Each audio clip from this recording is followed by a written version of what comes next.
Hi friends, I'm Tammy Kate. Welcome to my channel. And today we are painting a Christmas poinsettia. But the thing with this is we will be sketching before we start to paint.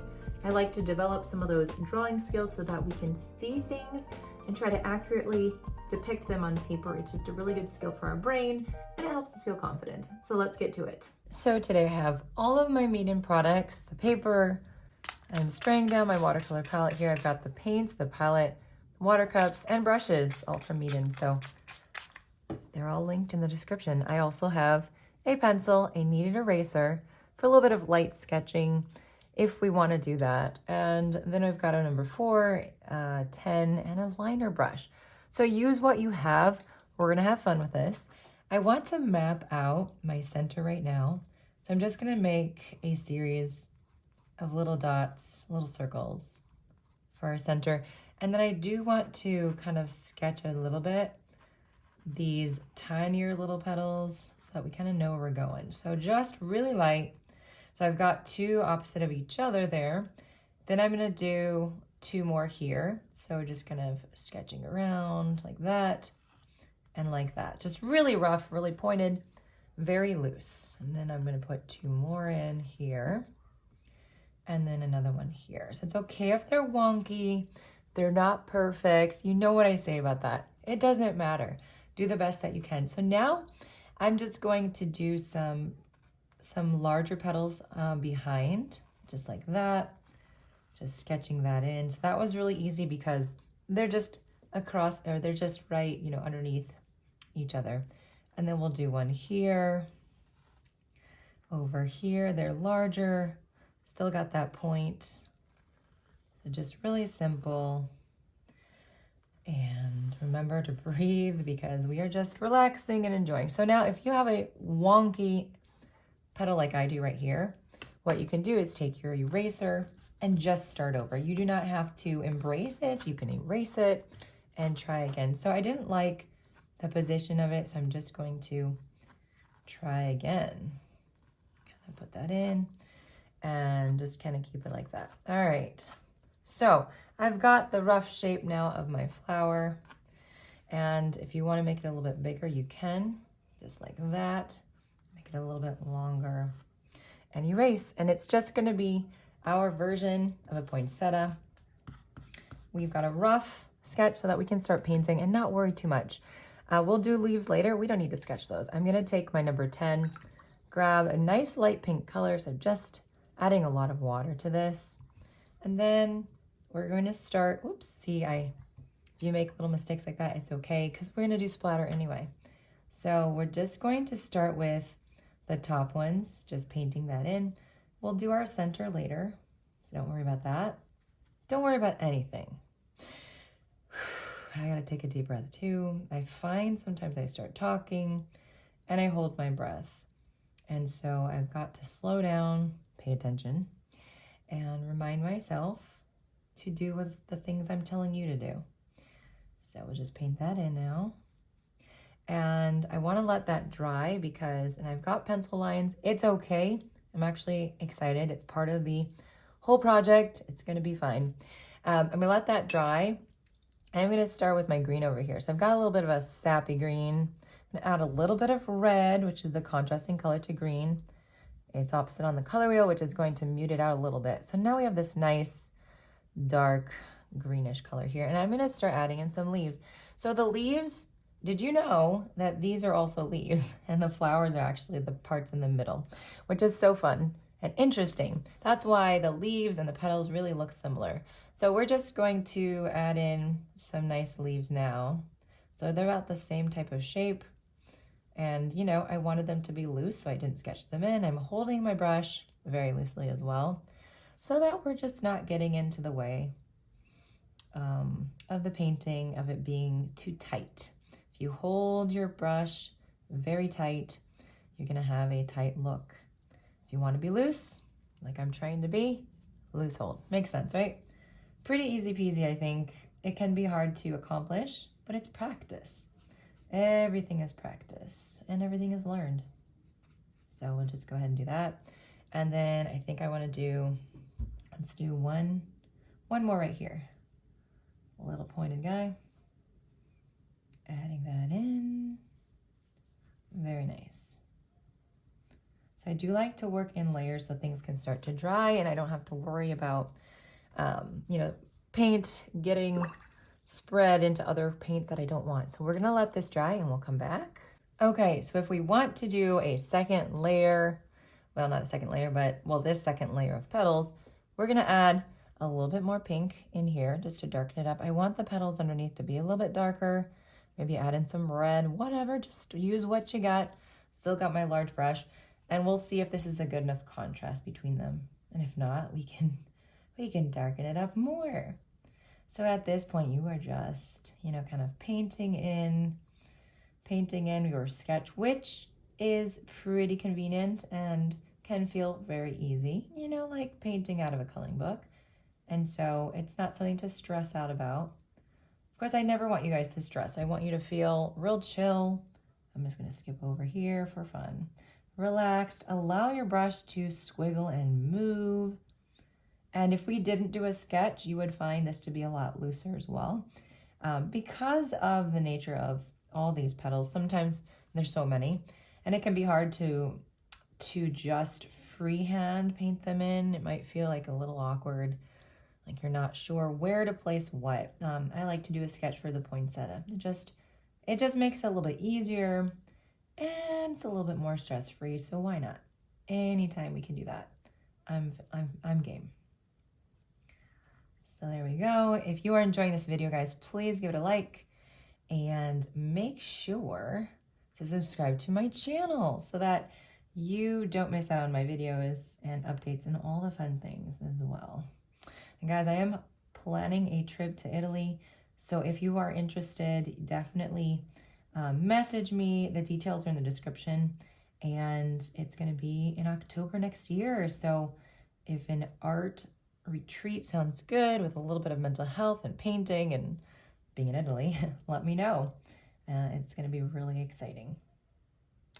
There we go. And I'm also on Patreon, so that's a place where you can get bonus content. And if you're interested, it's also linked below in the description. And it's we have exclusive tutorials, exclusive live stream, and so much fun. All right, so how are your petals, leaves, whatever you want to call them, how are they coming along? If you are enjoying this part, then I'm really excited for you. If you're not, just remind yourself you are practicing and having fun. And it's just such a nice, relaxing thing to put brush strokes on paper when you breathe, when you calm down, and hopefully the struggles of life go away for just a few moments. Not sure what I did here. Sometimes you miss something, but go ahead if you miss anything, just paint it right in. It's still there waiting for you. Then you can clean your brush, dab it, and just blend that color in. You're good to go. It'll dry. All right, so for our composition here, I want to start adding in my center, grabbing my number 4 round brush. Use what you have. You really don't get stuck on the numbers that I'm using because it doesn't matter. What's important is that you're playing. Yes, you're playing, you're painting along, and you know, you're painting with what you have. That's the bottom line. If you don't have some of the fancy stuff that I have, listen, I've been given a lot of gifts over time from various people that want to have me showcase, you know, their products. And it's great, you know, and it's great to work with really nice things, quote unquote. But guess what? Had zero budget when I first started painting. So, you know, just save up for what you need, but use what you have in the meantime.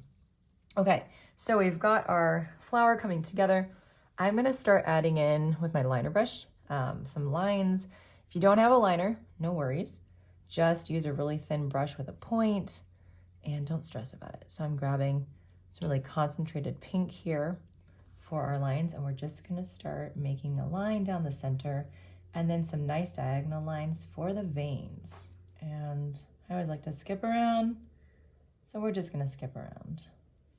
So you can do this really bright fuchsia color if you want. You can go more subtle if you want, you know, up to you.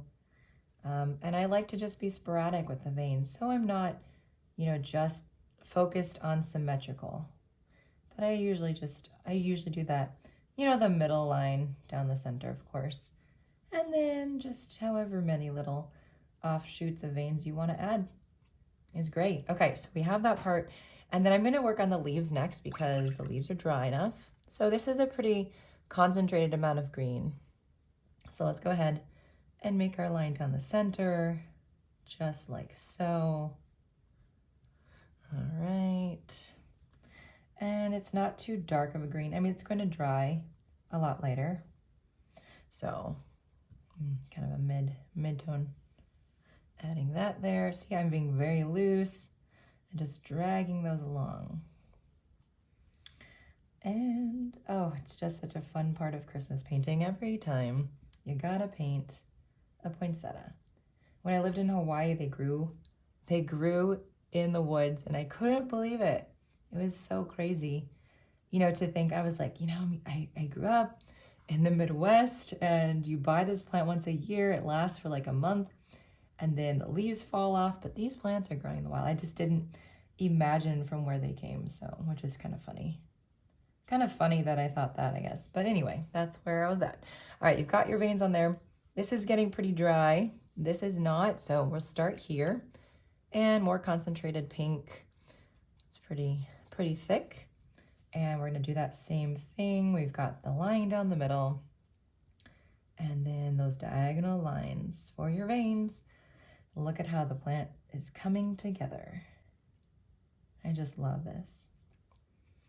And you can make this red if you wanted to make Christmas cards, or just try this again. You could make it a very light pink all around, or even darker. You could do white. You could even do like blue if you wanted, or purple.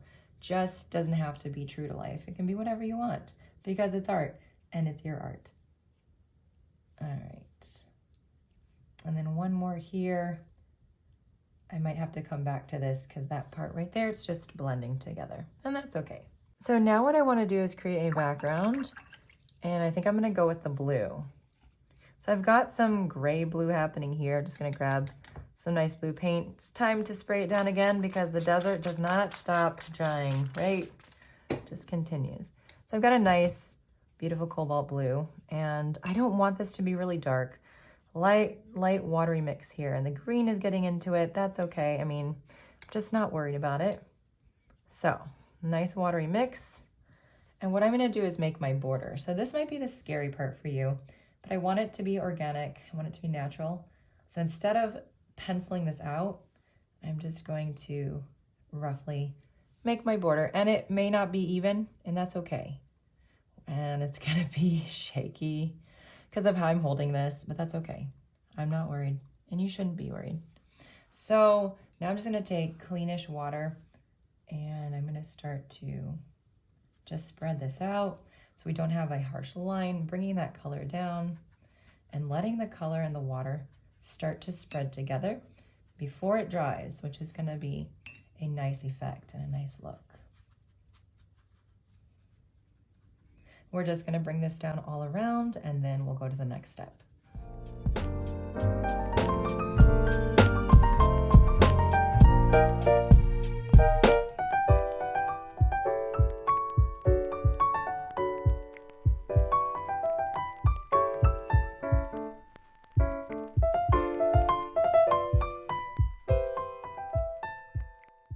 And now one thing I like to do while everything is still wet is add in a little bit more paint in different sections and just spread it out for some texture and just to create a more interesting, background.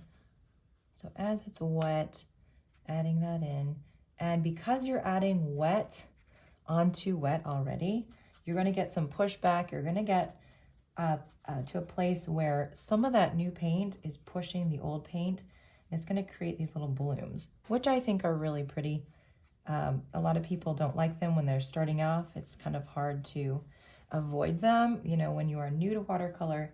But once you learn that water control, you kind of know how to create them when you want them and how to avoid them when you don't want them. But it's not something to be worried and concerned about, really. We're just creating something that we are going to consider beautiful in the process. And if the end result we find to be attractive as well, then it's a bonus. It really is about practice, being mindful, being present, learning and enjoying. All right, so how's your background coming along? I think This is about as much as I want to put on this part here. I'm gonna let it dry and then we'll do the finishing touches. Before I let it dry, I have some salt I'm gonna sprinkle over the top of this blue part. And this is going to be another type of texture. It's going to push away the paint. It's going to absorb it into the salt, and it's going to leave these really beautiful markings and texture that's going to sometimes in some places might look like snowflakes. So we'll let everything dry up, and then we can take off the salt, and then we can see what we have below.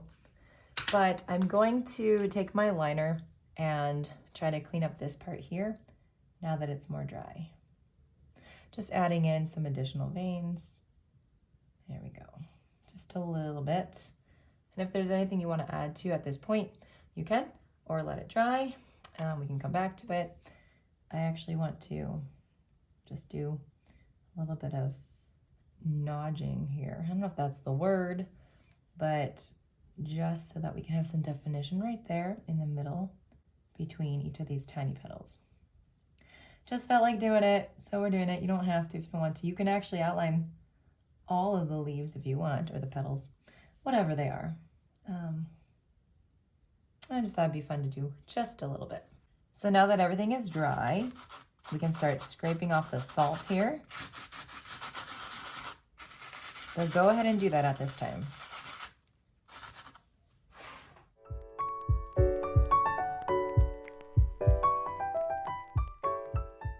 And now you have some gorgeous texture on your background, and it's almost ready to go. So the last thing I want to do is just take my number 4, take a little bit of really watery paint, and I'm just going to do a little texture, extra texture, a little bit of some splatter here on our background. If it gets on the white part, it's really not the end of the world. I just don't want a ton on there, so I'm just protecting it a little bit. There we go, just tapping your brush with this light, watery mixture of paint, just to grab a little attention, a little extra pizzazz. And there you have it, guys, your Christmas poinsettia. All right, guys, I hope you enjoyed painting the poinsettia with me today and reminding yourself to let go, to take a break, to breathe, to be calm. And definitely check out my Skillshare course, which just came out. It's linked in the description. It is free for 30 days, whether you're on Skillshare or not. So definitely check it out. I'm excited to show it to you. Basically, it is a class, a course of 17 videos on how to let go of perfectionism in your art. So if that sounds good to you, click the link below, sign up, and I'll see you soon, guys, on the next tutorial.